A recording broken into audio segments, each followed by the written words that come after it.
Selam profesör. Salam Səməd müəllim. Mingəçevirin tarihi ve sizin arkeoloji işlerinizle maraklanan şagirdler bunlardır.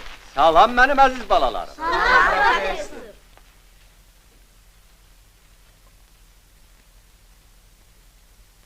Mənim əziz balalarım.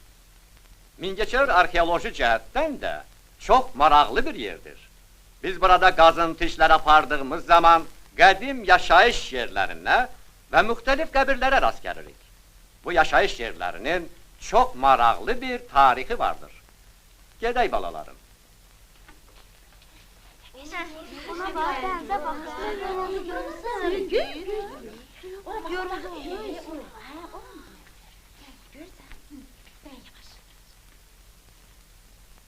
Gördüğünüz bu dəniz keçmişdə yox imiş. Profesör, bəs burada o vaxt heç su olmayıb? Çox az olub. Ona görə də bu yerlərdə suya olan ehtiyac o zaman xalq arasında nağıllar və əfsanələr yaratılır. Nağıllar, əfsanələr. Bəli, çoxlu nağıllar, əfsanələr.